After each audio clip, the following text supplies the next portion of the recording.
ওয়ানাদাইনাহু আইয়া ইব্রাহিম, হে ইব্রাহিম, قد صدقت الرؤيا إنا كذلك نجزي المحسنين। সুবহানাল্লাহ বলেন। আল্লাহ বলেন, হে ইব্রাহিম, তোমার স্বপ্ন তুমি সত্যে পরিণত করে দেখিয়েছো, তোমার কুরবানি কবুল হয়ে গেছে।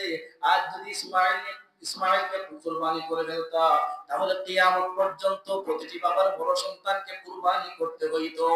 আল্লাহ রাব্বুল আলামিন বেহেশত থেকে এই দুম্বা নিয়ে আমাদেরকে বাঁচাইলেন, আমাদেরকে রক্ষা করলেন, আমাদের বড় ছেলেকে রক্ষা করলেন, আমাদের বড় সন্তানকে রক্ষা করলেন। আল্লাহর কি কুদরত! এই কুরবানির যে দুম্বাটা পাঠাইলেন, এই দুম্বা বেহেশতের মধ্যে আল্লাহ কখন দিলেন?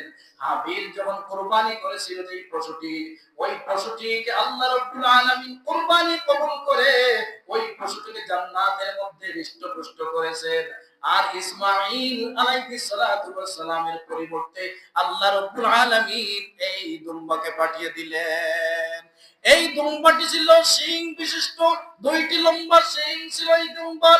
এই দুম্বার শিং আল্লাহ রাব্বুল আলামিন স্মৃতি হিসাবে কিয়ামত পর্যন্ত শিক্ষণীয় হিসাবে শিক্ষা দেওয়ার জন্য দৃষ্টান্তমূলক ভাবে আল্লাহ রাব্বুল আলামিন কাবা শরীফের মধ্যে রেখে দিয়েছেন।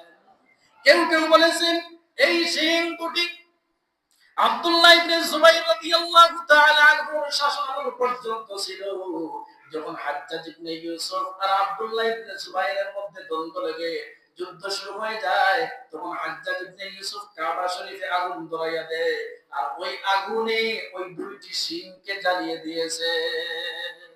সুতরাং এই দুইটি শিংকে আল্লাহ রাব্বুল আলামিন কি করেছেন? স্মৃতি হিসাবে রেখে দিয়েছেন। সুতরাং আমাদের যে কুরবানির সিস্টেমটা, এই সিস্টেমটা সম্পূর্ণ মিল্লাতে ইব্রাহিমিয়া, ইব্রাহিম আলাইহিস সালাতু ওয়াস সালামের পদ্ধতি অনুযায়ী।